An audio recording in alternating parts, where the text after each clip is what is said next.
We're live. Hello. We are live, calling Chris Anderson in London. This is Chris Anderson. Back in your studio. My studio, yes. And calling Rick Beyer in, I don't know where you are. Longmont, Colorado.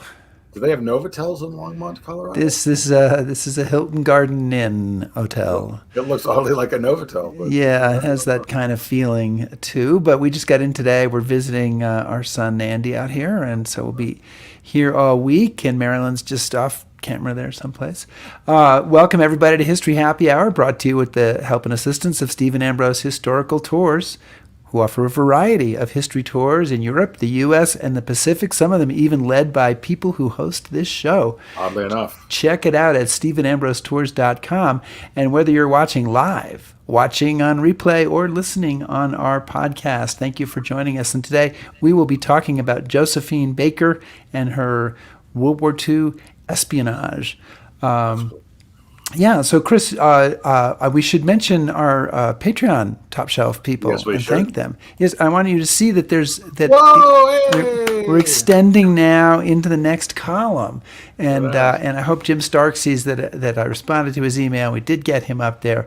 And these are all of our top shelf patrons, but we have many other patrons as well. We appreciate all of you, and everybody can and should, may I add, become a patron at patreon.com/historyhappyhour. And if I had ads from our sponsor, I would read ads from our sponsor. I'm ready to do whatever it takes, Chris. Yeah. Do we have enough hats for all this? History Happy Hour staff announcer Rick Beyer. Yeah. It's good to have a role. Is anybody watching out there, Chris? There are quite a few people, in fact. Lizzie Borden from London, Thomas Benner from West Virginia, Frank Cook, Lynn Hargrove, Doreen's back. She's not on stage, so that's good.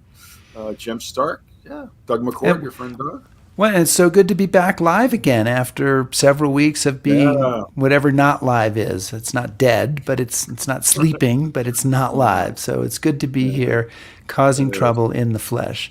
So I think we have probably wasted enough of our guests' time at this point. Don't you think so? Yeah. So why don't you give me a cue to get started here?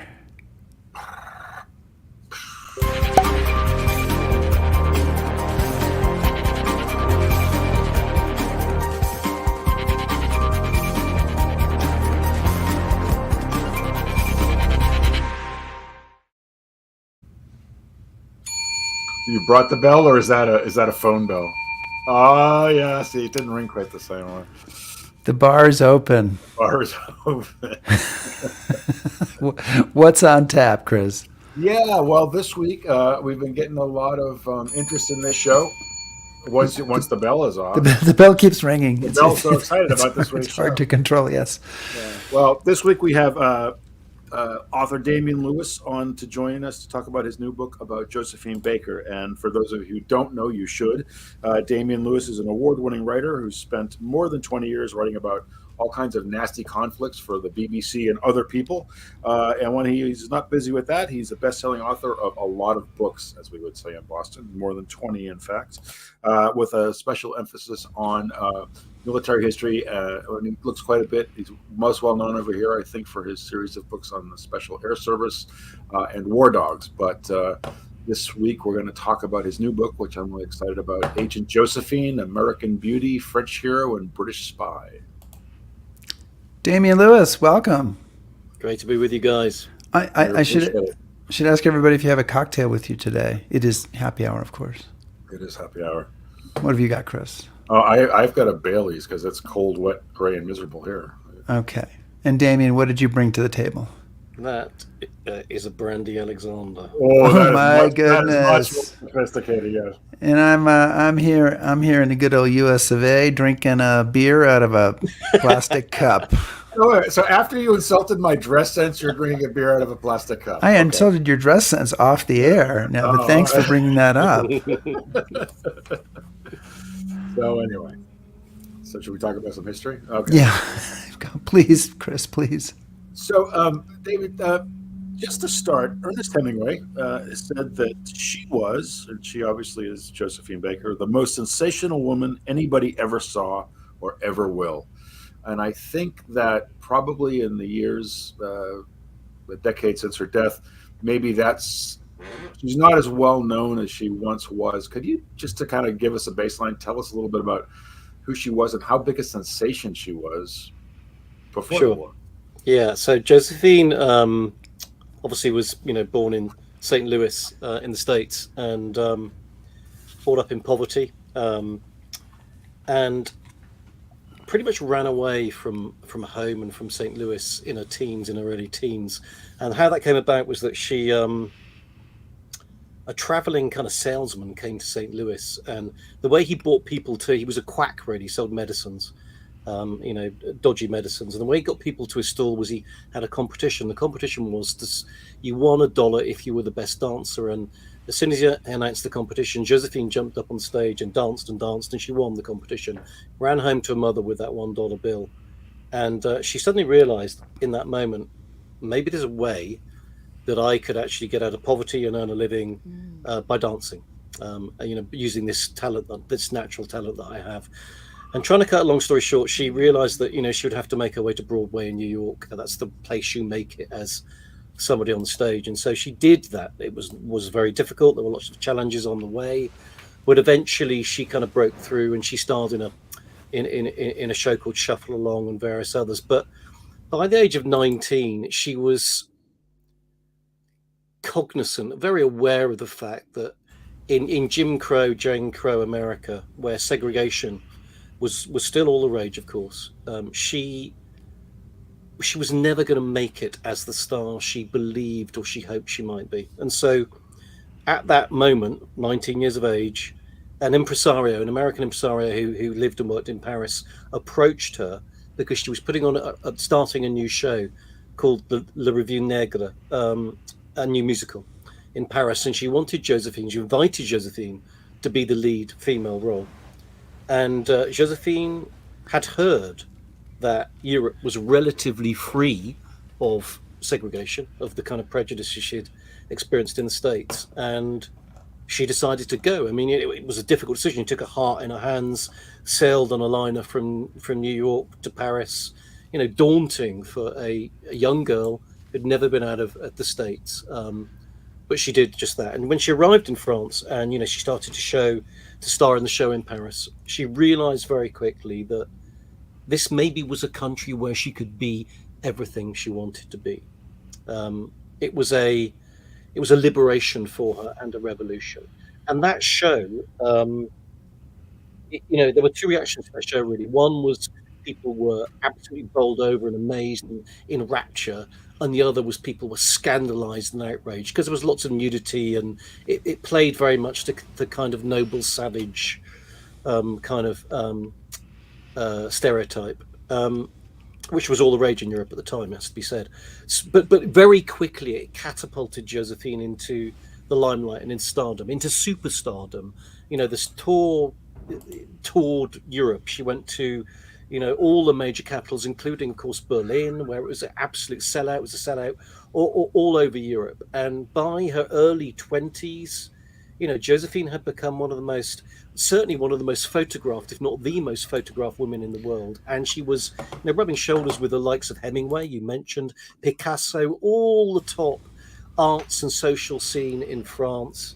And she was a very, very wealthy woman. She went from success to success to success. And as time went on, she kind of graduated, I guess, from the kind of risque, almost naked, sexually charged routines, much more to these kind of, she was doing opera, immediately prior to the war. She was singing in, I forgot the name of the opera, I'm sorry. So she kind of not only just found herself and the equality that she'd sought for so long in France and Europe, European cities across Europe, but she also found not only fame and fortune, but she found her mojo as a serious performer, and was acclaimed by critics as being, having this fantastic singing voice and this fantastic ability to dance. And not only that, of course, she also became a movie star. She starred in 3 movies before the war, and she was the first Black female role in a major movie ever. So she broke all these glass ceilings at the same time. That's kind of Josephine in a nutshell, in the run up to her life in the run up to the war. So I have not now, nor have I ever served in any espionage service. But if I was recruiting a spy, I probably wouldn't go with the best known person and the best known face in Europe or maybe the world at that time. I just would probably go somewhere else on the spectrum. So I'm wondering, how does it happen that she gets recruited as a sort of an amateur spy? The phrase used was honorable correspondent. How does that happen, and why her? Yeah, it's a brilliant question.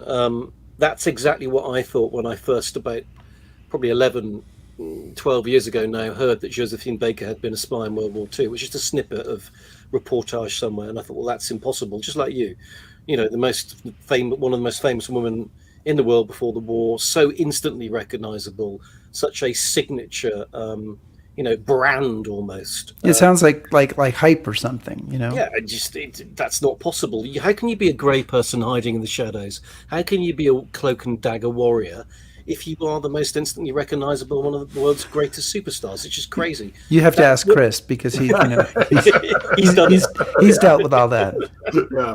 Yeah. So that's what piqued my interest. I was like, well, this doesn't make sense. And there was resistance, a lot of resistance to the initial suggestion that Josephine be recruited as a spy. I mean, it came about because,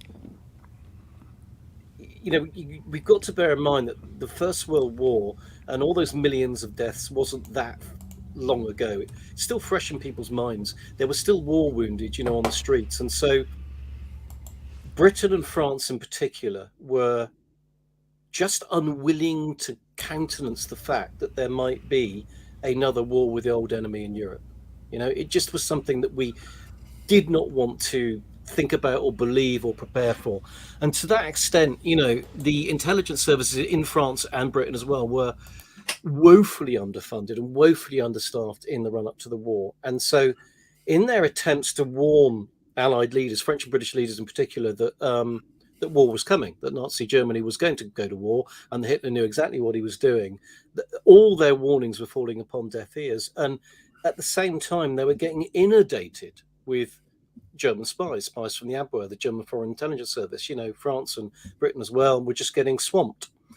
And so these underfunded intelligence services, and the British and French intelligence service, were working very, very closely prior to the war, especially in Paris. Commander Dunderdale, we'll probably mention him later, and Paul Pelol, thick as thieves, trying to work out how they could counter this threat. And so they came up with this idea, well, we've got no budget to hire agents, got no political support. So they fell back upon a tried and tested means of asking for volunteers. It's as simple as that. And in France, they called them honorary correspondents. And basically, an honorary correspondent is a freelance, voluntary spy who, because of the nature of their family or their work or their upbringing or their profession, walks in those kind of circles and fields where it's conducive to be a good spy. So, for example, of course, journalists and authors make good spies because we're always traveling, asking difficult questions, taking notes is a great cover for being a spy. But so too, actually, as it happens, do performers, because similar set of reasons. They travel all over the world. They've got every reason to go wherever a show is being held, and they mix with those high society circles. So there was this kind of tradition that performers could make good honorary correspondents and indeed spies. But when Josephine was suggested, and the suggestion was made in the at the WWII Bureau, which was the French counterintelligence service, those people who were charged to hunt down all the German spies across France, among other things. And the suggestion was made by Colonel Paul Pelol, who was the head of the German desk at the WWII Bureau. And it did not meet with universal enthusiasm, and for several reasons. One, there was the history of Mata Hari, which you'll all know of, the First World War spy. He was likewise a dancer who, of course, turned out to be a double agent. So there was that shadow hanging over them. But also, people questioned whether someone like Josephine would be one of those, and I paraphrase, one of those, high-flying stars who would shatter like glass at the first sign of danger. So they wondered if she had the steely resolve to be a spy. And it was only because Colonel Pelol insisted that Captain Jacques Abte, who was one of his deputies, long-standing Deuxième Bureau agent, was obliged to go and try to recruit Josephine, and he did so with very low expectations. In fact, he almost had to be forced to drive out to her chateau where she lived on the outskirts of Paris in Le Vessinet to make the approach. And he expected to come back empty-handed. He expected to meet the archetype of Josephine, and that's you can imagine her, wonderful ball gown, dripping in jewelry, very much the high society, high flying, figure that had been manufactured to front up her brand, and that really wasn't something he thought that they could adopt to the ends of the Deuxième Bureau and being an honorary correspondent. So David, I think it's also important maybe to talk about what France means to Josephine and how she views her position in France, because again, early 20s, international sensation, entertainer. She could have said, "Hey, I'll entertain the troops," and then, when the war starts, catch a boat to somewhere else. But that's not what she does. And you have a really moving quote. She says when she's approached by Abte, it says, and asks her to get involved in this. She says, "France has made me all that I am. I shall be eternally grateful to her. I gave my heart to Paris, as Paris gave me hers. Captain, I am ready to give my country my life. Dispose of me as you will." I mean, this was a very serious commitment on her part. Yeah, sure, and you're absolutely right. Of course, Josephine, she'd actually given up her American citizenship because she married a Jewish guy called Jean Lyon just before the war, Jewish industrialist. They'd fallen in love. In fact, he taught her to fly, so she was a pilot.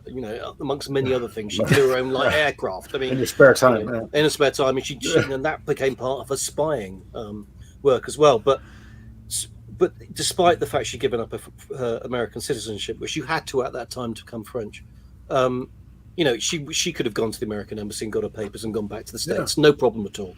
When it became clear that Nazi Germany was on the march, and along with all those other Americans who did, it wasn't their fight. They were neutral in the war. She was this global superstar. Why not? Well, the why not is a really important question to answer. It's a standout quality of Josephine. So to illustrate it, really, just jump back 2 or 3 years. I said she performed in the Le Revue Negre in Berlin and toured Germany, and she had this, standout, sellout success. Well, she returned 1937, 36, 37, on a tour which was scheduled to last for 6 months. She lasted 3 weeks. And she lasted 3 weeks because she came face to face with the horrors of the rise of Nazism herself, on the stage, in terms of the heckling, in terms of leaving the theatres, getting attacked, in terms of the horrendous vitriolic abuse in the press, and also the official attacks made upon her by the German authorities, by the authorities of Nazi Germany. And so within 3 weeks, she'd seen the ugly, horrific, xenophobic, you name it, face of Nazism. And she realised what was coming. She realised herself at first hand what was coming. And she came back from that, and then shortly thereafter, of course, there was the International Exposition in Paris, and Goebbels, the Nazi Germany's propaganda minister, published a pamphlet of all the things that were degenerate that Nazi Germany stood against, and Josephine was on the cover. So Nazi Germany itself had made her, an enemy of the state. And bear in mind what Josephine had found in France and Europe. In France and Europe, she'd found the freedom to be who she could be. And she'd taken that to heart. She'd been given wings and she could fly. And suddenly, this is the point, she saw in the rise of Nazi Germany, the rise of this horrendous credo which could take all of that away from her again. And the point was, Nazi Germany was about a global Reich. You know that they weren't going to stop at the borders of Europe. This was a world project. And so if the world fell under the shadow of Nazism, where could Josephine Baker and those like her flee to, where they could be safe from those predations? Well, there was nowhere. So you could argue she had no option but to stand and fight, and that's what she argued herself. Yeah. So the book goes into a lot of detail about everything she did over a period of time from 1938 in terms of espionage to something early 1944, as well as kind of a little bit beyond that. But maybe you could give us an idea, a little bit of a sense of what kind of espionage she is carrying out. You can give us an example or a couple of examples. What is she doing and how is she doing it? Because she's pretty inventive and pretty amazing in the way that she is transmitting or carrying information. But give us a little bit of a sense of Josephine Baker, the spy. Yeah, so the first ever mission she was given, so Jacques Abte goes to recruit her, and he's gobsmacked. He's bowled over because he turns up at the chateau, and she far from being, glittering ball gown and jewels, she's dressed in a gardening clothes, gathering snails to feed her ducks. She was a lifelong lover of animals, and so very quickly they're sat together in her chateau, and he's treated to something which people who worked with Josephine and knew her, termed the Josephine effect, which was this absolutely magnetic, unique ability that she had to reach out from people on the stage. So if you were in the audience, she had this way of making you believe she was there singing, especially individually for you personally, and dancing for you personally. It was quite exceptional. And one of her dancers who's still alive, a guy called Jean-Pierre Reguilori, lives in New York, French guy, who was hugely helpful in my research. He was the first person who described this to me, and he said it was just so powerful.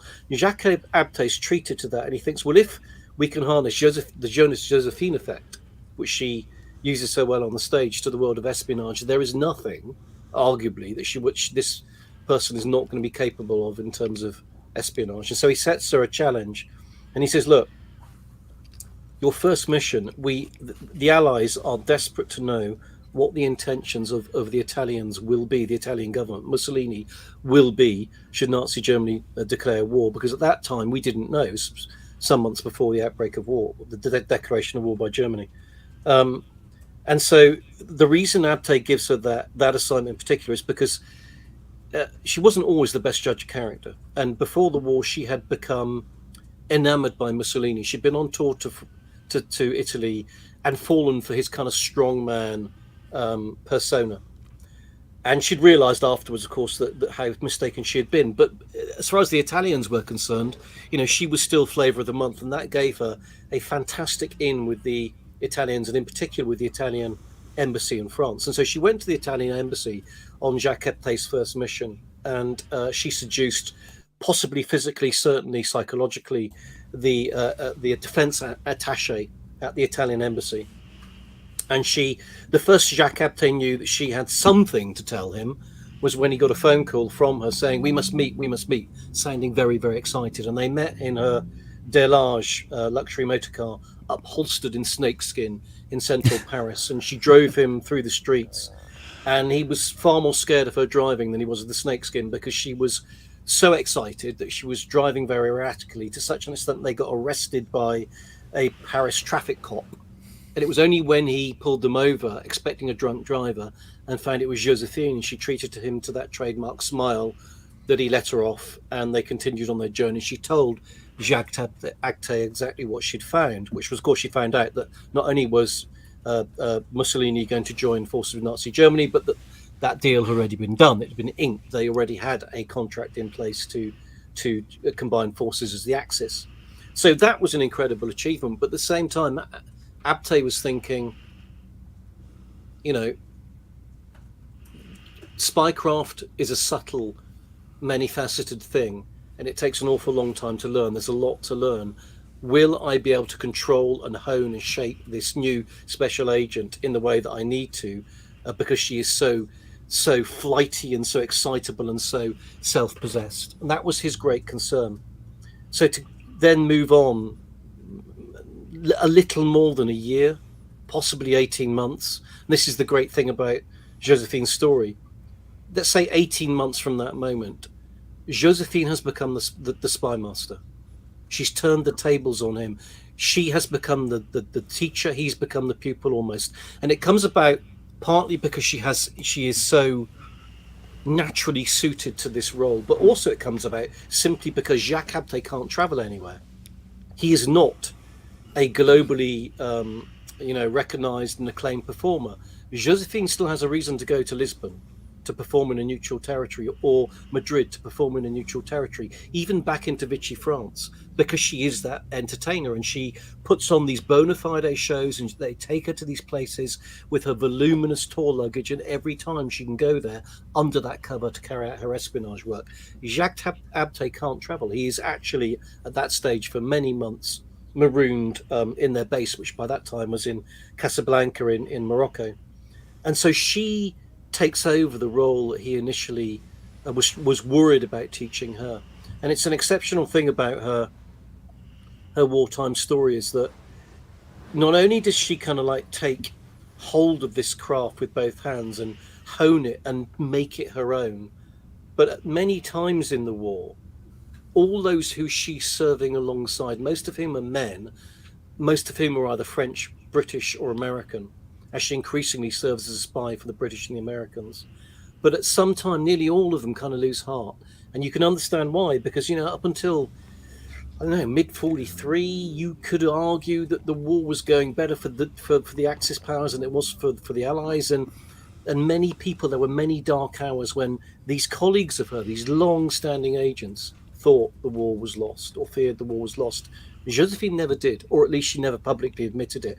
And whenever those colleagues of hers said, I'm losing heart or something of that nature, Josephine was the one to shore them up. And she would always say, actually, this was her line: don't fear, there's nothing to worry about. And I'm paraphrasing, because America will answer the war, and will enter the war, and you don't know what Americans are capable of. You've never seen Americans in action. And when America enters the war, we will win. So I just, you touched on this briefly, but again, just because it's just so amazing to me, she's got no training, right? She just becomes an agent. There's no, take this young woman, teach her this craft. She just dives right in. Absolutely. I mean, the most telling example of that, and probably the most, it's not the most, it's not the most dangerous. It's hard to say which is the most. She risked her life so many. And sorry, incidentally, she didn't just risk her life. I mean, this is a really important point. Just prior to the outbreak of the war, or it could have been during the phony war, I can't quite remember, but it doesn't matter. 2 German high society ladies were caught spying for Poland in Germany. They were beheaded. Yeah. And the Gestapo had decided that, in their wisdom, you wouldn't behead people with a guillotine the way you used the tradition you do, which is with them facing downwards. You would face upwards and see the guillotine coming down, or the axe coming down. So if Josephine had been captured and unmasked, she would not just have faced death. She would have faced awful, awful, awful things in an effort to make her talk and reveal her network, amongst many other things. And so that the mission that I guess stands out in my mind, because it was of such war-changing consequence, was that first major mission that they undertake in the summer of 1940. So, and it's fascinating that, just days after Dunkirk and defeat in Europe, Churchill gathers his spy chiefs and he says to them, look, where is France? France has gone dark. We have not a single agent or source or radio station left operating. We can't defend this island, and we certainly can't go on going on the counterattack without intelligence from France. Get me back into France. And so so Paris has fallen, and Josephine's travelled to her country retreat, which is a Chateau Damien Lewis in the Dordogne, and she's there with this kind of like makeshift resistance crew. But no one knows how to resist. No one knows what to do. And then Jacques Abte turns up, and he has her mission handed down to him from Paul Pelol, the head of the Deuxième Bureau, which of course no longer exists because France has signed an armistice with Nazi Germany. So all the spying that's now going on by those right-minded Frenchmen is secret spying. It's secret spying. It's not just spying secret by its very nature. This is secret spying because you're spying illegally against the power that your government signed an armistice with. So all of that intelligence that Abte, Pelol, and all their colleagues secretly gathered over the summer of 1940, crucial to Britain, the only dog in the fight at that time, absolutely crucial. I mean, we're talking all the Luftwaffe air bases from where they're flying the Battle of Britain missions. We're talking the list of the German agents dropped into Britain. We're talking plans to invade Britain by the back door via Ireland and via Wales and Scotland. Plans to take Gibraltar. Just reams and reams of intelligence. All of that material Abte brings to Josephine's chateau in the Dordogne and says, we have to get this to Lisbon, because in Lisbon, the capital of neutral Portugal, at the British Embassy, there is a secret intelligence service cell, and we will get it into their hands, and they will, from there, they can spirit it to London. There are regular flights from Lisbon to London. And the way we're going to do this is we're going to hide it all in your tour luggage, and you are going to organise a tour to Lisbon. You're going to put on shows. It's going to be a bona fide tour. That's our cover. And in your tour luggage, we will hide all this intelligence. And I use the word hide advisedly, because some of it would be transcribed in invisible ink on her score sheets, her musical score sheets. And Abte was a master at that spycraft. But some of it, so the photographs, for example, of the landing craft that the Germans were planning to use to invade Britain, other raw intelligence had to be carried as raw intelligence. So the point being, if they opened Josephine's tour trunks on that journey from France, from the Dordogne to Lisbon, and there were many checkpoints on the way, she would be finished. And Josephine embraces that mission with open arms. And indeed, over and above that, she says to Jacques Abte, who now is, his false name is that he's Jacques Herbet, a former ballet dancing instructor from Marseille.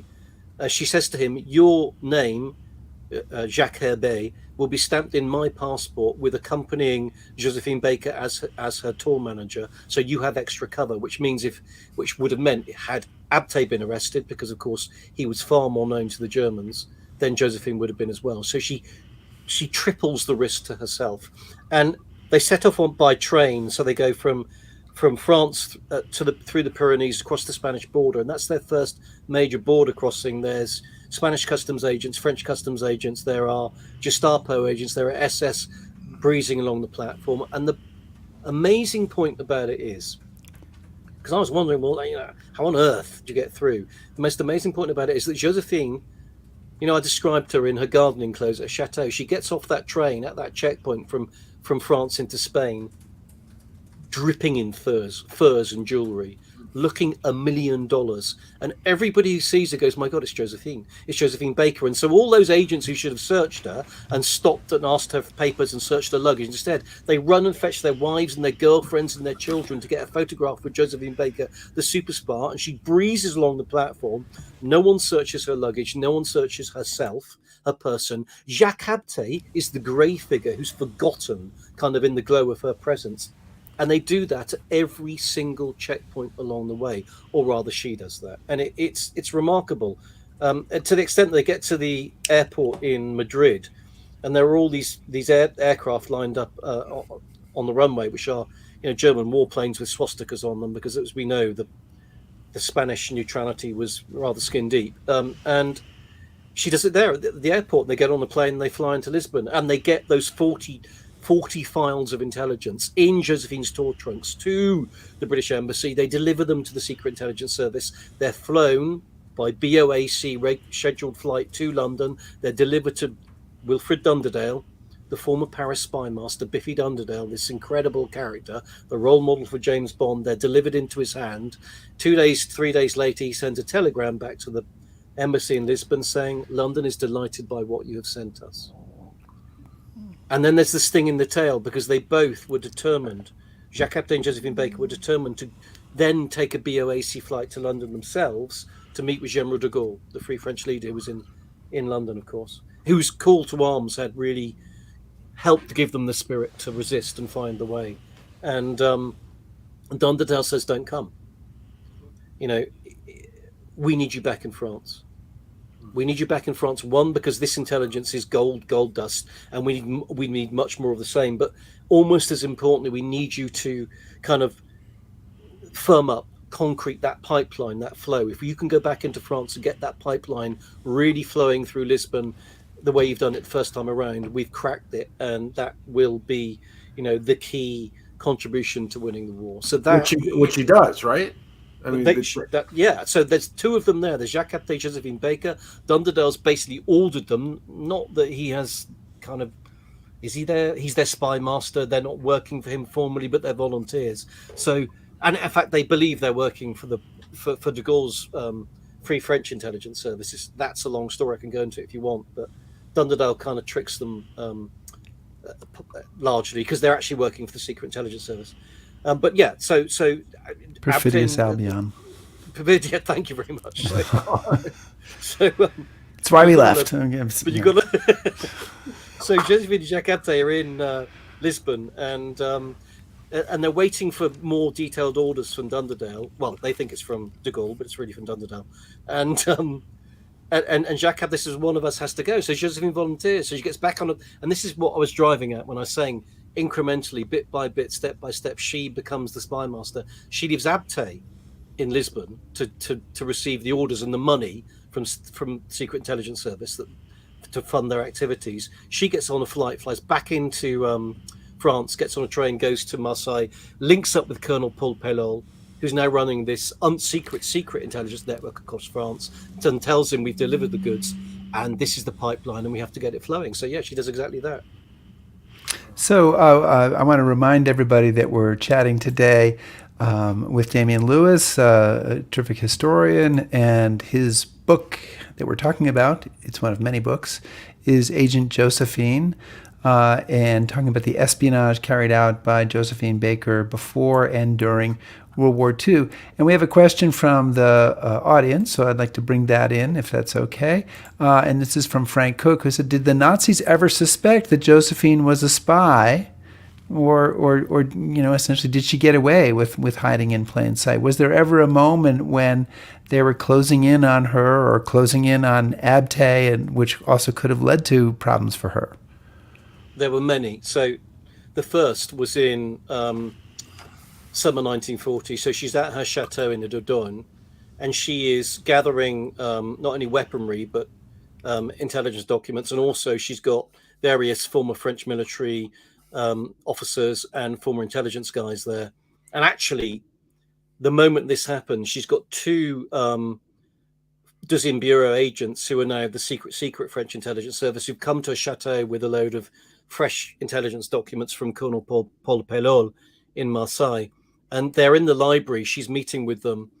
And her maid comes in a panic and says, the enemy are here, basically. And what happened was a squadron of troops from the Armistice Commission, which was the body set up by Nazi Germany to police the armistice, were not just at the gates of the chateau, but had surrounded it. And the colonel comes marching into her library. She's told everyone but her to flee and hide. And he's extremely arrogant, as you can imagine, and says, we know you're hiding weapons here. We're going to search the chateau. There's been a denouncement. So someone in the community had reported her. And she basically says to him, words to the effect, I paraphrase, how dare you? How dare you believe the denouncer and put credit in what they're saying above me? And she's icy. She won't even give him the honor of addressing him either as colonel or by his name. She addresses him in the third person. She's icy and arrogant back, far more so than he can ever be. And he's thrown. He thinks, well, if she's hiding weapons and doing all the things that allegedly she's doing, how could she be behaving like this? And she says, because Josephine also had Native American Indian ancestry, and she says, the only connection I have to the war, and I'm paraphrasing, is I know how to do the Cherokee war dance relating to her ancestors, but that's it. And eventually the colonel says, he's just absolutely nonplussed. And eventually he says, well, can I at least have a cup of coffee? And she says, I would give you a cup of coffee were there any coffee left in France. But there is none, because the country's collapsed since you were legally invaded. If you go home to Germany and come again in peace as my guest, I will gladly serve you a cup of coffee, but not before then. She's just in his face. And eventually he leaves without searching the chateau at all, And shortly thereafter, she undertakes a mission, the one I described, taking all the intelligence to Lisbon, and gets away. And that's just one example. There are many, many examples where they know and they're after her, and she's one step ahead of them. So, Dave, no, she's like, as you explained so well in the book, she's there really from the beginning, right? She's involved in this from the days of the Phony War and then the German invasion and kind of the dark days for France. But once kind of the tide starts to turn, she kind of sticks with it. She's still involved in these sorts of things. Maybe just touch briefly about how she stays involved and what sorts of things she does from an espionage point of view after the British and the Americans, they land in North Africa and things you're looking up, I guess you'd say. Yeah, so Josephine and Jacques Abte played this incredible role during the preparation for the torch landings. So the landings in Northwest Africa by American and British forces, springboard, of course, for the invasion of Southern Europe. They gather crucial intelligence for that operation. The beaches, the defences, all the things you need to know. They get the local leaders on side. They're past masters by now. And indeed, the American kind of spy master they had at that stage in Morocco, because they were now reporting to the Free French, to the British Secret Intelligence Service, and of course the Americans in Washington. No possibility of confusion there. None whatsoever, no. And in fact, actually, it's really extraordinary. Going back to what I was talking, Perfidious Albion earlier, right? Yeah. When the torch landings are successful, de Gaulle relocates, of course, his headquarters from London to North Africa. Okay, then they discover there is this Jacques Abte working with Josephine Baker, running some kind of espionage network. They know nothing about it. Zero. So they investigate. Abte's basically arrested. I mean, they are seriously suspicious about what on earth has been going on. And of course, Abte, they don't go after Josephine because she's too high profile, but they go for Abte big time. And of course, he's saying, look, you knew about this all along. In the summer of 1940, we volunteered. We were in Lisbon, And of course, they know nothing because that's what Dunderdale's done. He's played a double game. And he had his reasons. He definitely had his reasons. It is quite complicated. And they were walking this knife edge, and they weren't just walking that knife edge because the French didn't know what they were doing, for example. They were walking that knife edge because, and we touched upon this before the show opened in just chatting.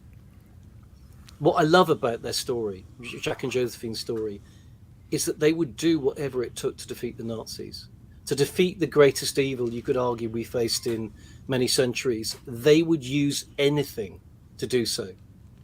And so they worked closely with forgers, assassins, spies from other nations, but also with the mafia, with the New York mafia, and then the New York mafia as it manifested itself in North Africa and across the Mediterranean. So they were working with lots of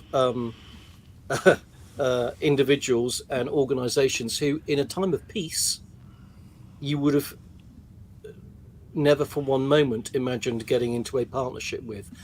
All of that is fine in a time of war, you can argue. And of course, they were doing so very often with no blessing from those on high.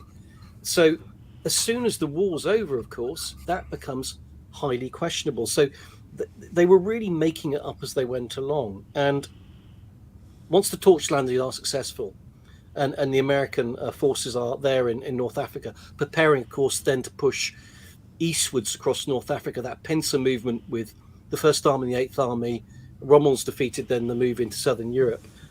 As they're preparing for that, they realise that, morale of the troops is very important. And Josephine Baker is this gold mine in terms of morale because, she can perform to the French troops, she can perform to the American troops, she can perform to the British troops because she speaks things in English, of course. She can perform to just about anyone, and anyone can relate to her. And so the American generals go to Josephine. She does one show in Casablanca, a benefit, and they're so blown away by it. They go to her and they say, look, and they got a contract to retain her services exclusively for the American forces as an entertainer for the rest of the war. And she refuses to sign it. It's a highly lucrative contract, by the way. And she refuses to sign it. And she refuses to sign it because she says, look, I will always perform for American troops, of course I will, but I've got to be free to perform for whoever is fighting the Nazis. And if they're Polish and Czechs, or German Jews, or Brits, or Free French, whoever they might be, I will perform for them. So I'll do it, and I'll do it, and I'm never going to get paid. She was never paid for any of her espionage work throughout the war. She insisted upon that.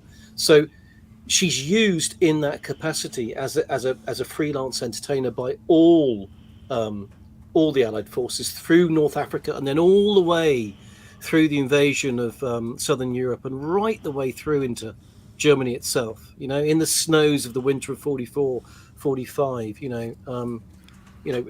Under fire, under shell fire, and attacked by warplanes, and at the same time, she never really shrugs off that intelligence cloak. So in North Africa, all of that time she's there, she's gathering intelligence and feeding it back into the system to help with the Allied war effort.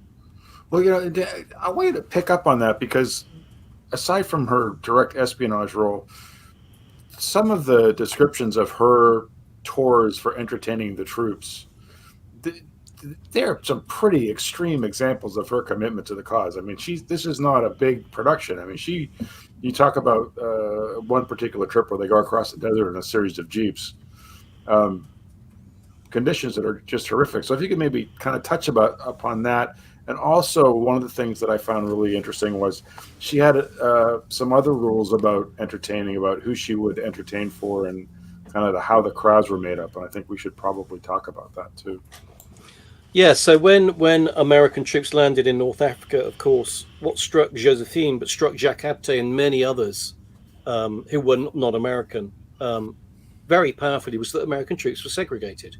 You had black units and white units, and they were like, well, what's going on? I mean, land of the free, and here we have, segregation on the basis of race of, people who want to fight. They all want to fight, and what's this about? And they were shocked. And Josephine said to that first show she did, in Casablanca in North Africa, she said, I will perform to the troops, but they will not be segregated when I'm singing to them. So she had her shows desegregated, and it was not popular. It caused a lot of ructions with some in American high command, but no one was going to gainsay Josephine Baker, because she was this incredible asset. And she said to the troops, she said, look, we do have to fight the battle for equality and civil rights. Of course we do. She said, but there's a much greater evil to fight right now, and it's Nazism.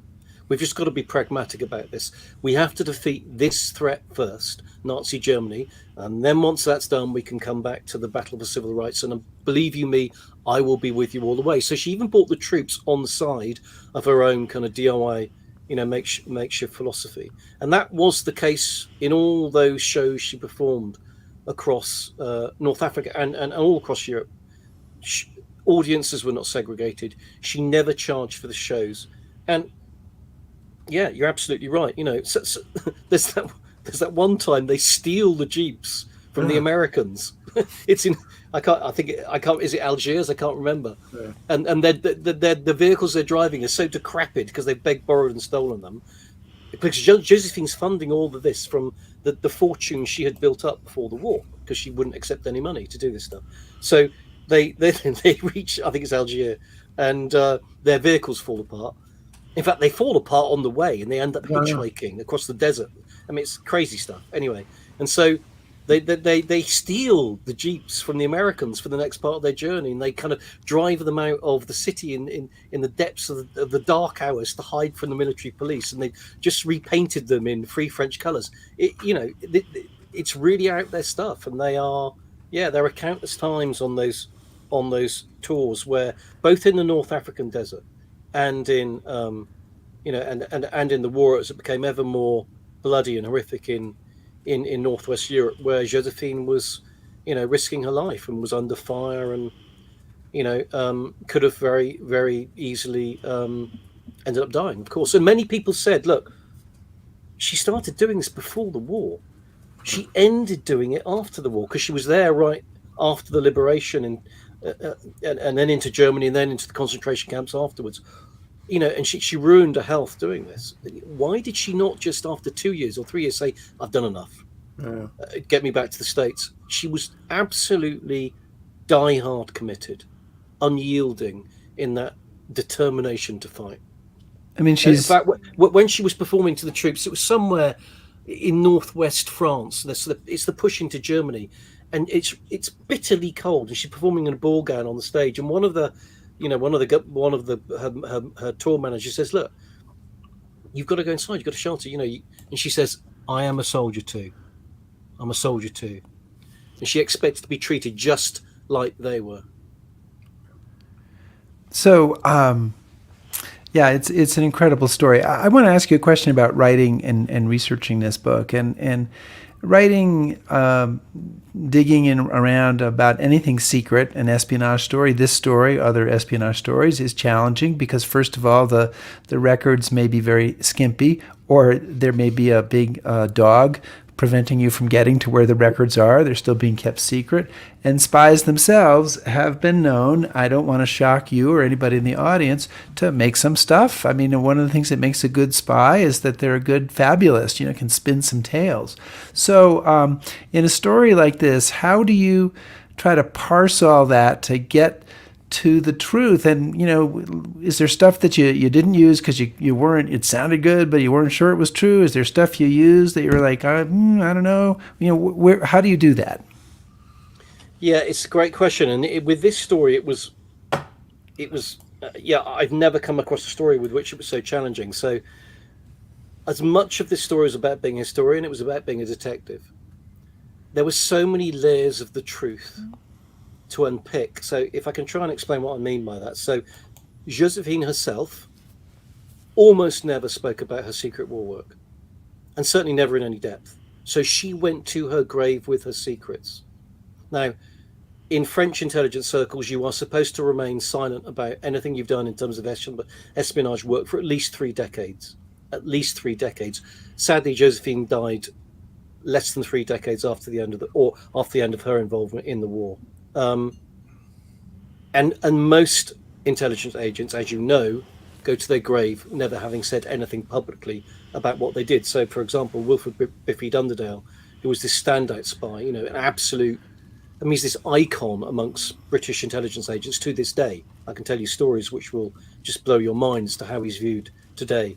He went to his grave never having told publicly anything about that's what normally happens. However, there are kind of added layers of secrecy which were written into the accounts that people have told of this story. So Jacques Habte wrote his and Josephine's story of espionage in the war, not long after the war, in fact, in a book called, sorry, the name escapes me. And in that book, he himself deliberately writes in obfuscations because, one, it's still to this day sensitive in France among communities. France was occupied. Thank God Britain and America weren't. So France was occupied, and brother turned against brother, wife turned against husband, village turned against village, and it's still very, very sensitive. Who was a collaborator? Who was a freedom fighter? Who was on the side of right? Who was on the side of wrong? So for that reason, versions of the truth are told. The second reason that Abte and others in particular with this story layered the truth was because, as I said earlier, a lot of what they did in the war was illegal. It was highly illegal. They were smuggling. It was money laundering. It was cigarette smuggling. They were working with mafias and all of that. They felt they had to do, rightly, in my view, during the war, because they had to use whoever it would take to defeat the Nazis. But as soon as the war was ended, that became something that you would not readily want to admit to. So I'll give you an example of that. So Jacques Habte wrote his book, okay? There's no reference at all to all of that smuggling work in his account, which was written in 1947. Then, in the late 60s, he sat down with Remy, the foremost, Gilbert Renault, the foremost French resistance hero, you could argue, in the war.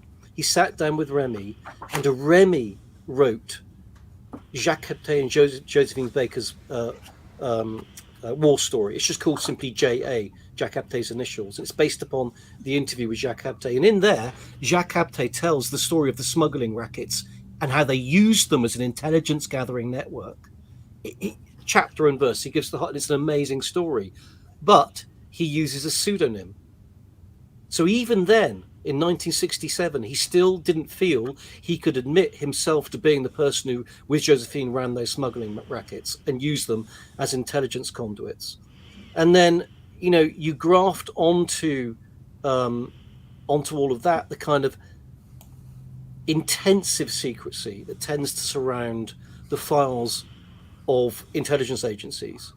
You would fear that nothing official had actually been released and come out and seen the light of day. Well, I couldn't have written the book, or certainly not in the form it's written, without the French government being very, very open and releasing a raft of files about 18 months ago, 2 years ago,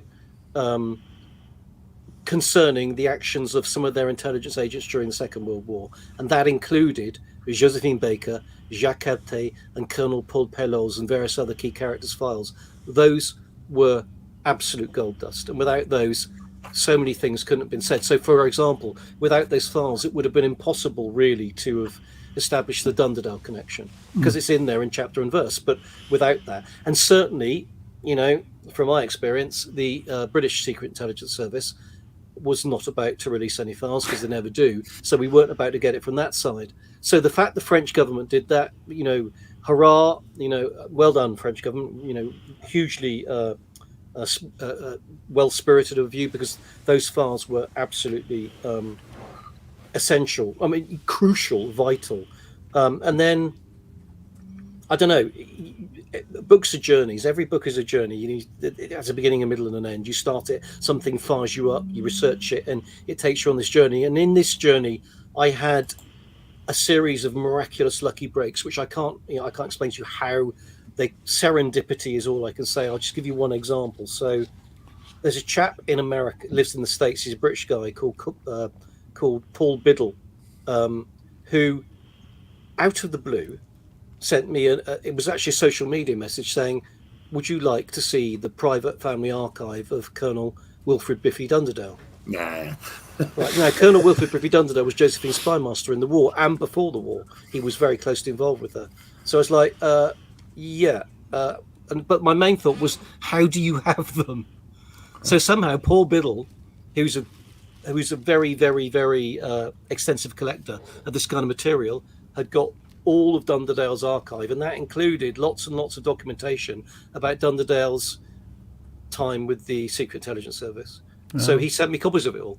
So from that patchwork, you then have to knit together the story. And you're absolutely right. There are parts of it, which I'm sure are true, which I couldn't write because the source wasn't bona fide. So I'll give you an example.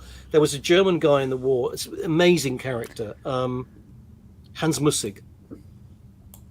And Hans Mussig was he was a Hitler Youth guy before the war, woke up to the fact that the Nazis were not a good idea, stole the money from his local Hitler Youth bank account, eloped to Britain, set himself up in Britain as a banker, got found out, fled to France. And in France, they arrested him, but they recruited him for the French intelligence services. Trying to cut a long story short, Mussig became something of a compatriot to Jacques Captain and Josephine Baker in the early stages of their espionage work in the war. And he was this incredible operator. Now, Mussig is mentioned in one or two of their accounts, but only briefly. Mussig writes his own. Well, he didn't write it. He got an Austrian journalist called Simmel to write his account of his war. He uses a pseudonym, but it's definitely Mussig, without a shadow of a doubt. We know that for a fact. And that book, it's called It Can't Always Be Caviar. It was published in German, Simmel being Austrian. You can get it in English, but it's very, very rare. But I've read it. And that book is extraordinary. There's lots and lots of material in there about what Jacques Abde, Josephine Baker, and Hans Mussig got up to, and this is really extraordinary stuff. You can't write that because Simmel says, I am writing this book. It is a true story, but I can't write it as a true story because the person who stories it has asked me to say it isn't a true story. It's one of those catch-22 situations, and I said no, you can't use that because you just can't. The amazing thing about you just can't.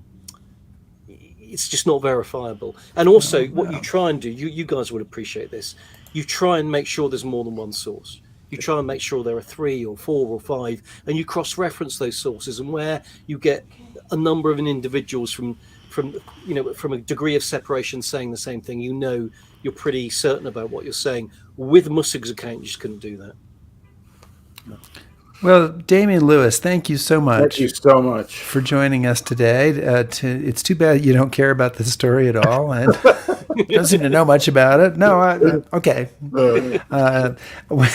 I'm practicing my own deception there. Agent Josephine, American Beauty, French hero, British spy, or was it French or was it something else? Anyway, all of the above, and a terrific, amazing story, amazing person, and thank you for working so hard to bring that to life. Yeah, appreciate it, guys. It's been a pleasure. Good. Mr. Anderson, what do we have coming up next week? We have something a little different coming up, I think. A little different. We're going to have, really stretch our technical muscles here a bit, and we're going to have, 4 of us, maybe even 5, but we're going to have historians that will be hosting the Normandy Breakout Masterclass in April for Ambrose Tours. But we're going to have a kind of a panel discussion about the Normandy campaign and the Normandy Breakout and everything that's happening after June 6th, because I think we have a tendency to think, okay, everybody lands on June 6th. Nothing happens after June 6th. Nothing happens after that. Until the Battle of the Bulge. Right. That's just the beginning. So we want to get a bunch of us together to really kind of bring our own little niches about this campaign together. And to talk about the masterclass and to have you ask us questions. Who would the 5th person be? I only listed 2 people plus us 2. Well, we're hoping to get Hugh, who joined us in Normandy, to come. Oh, you saying he might be still able to come in the masterclass? We would love that. He might be. Hugh Buchanan McDonald, or is it McDonald Buchanan? Buchanan. I know, but there's, just string together all those extra names. There's a lot of names there. Yeah. Thank you, everybody, for joining us today. Really appreciate your being here. Join us again next week, or we're live all month.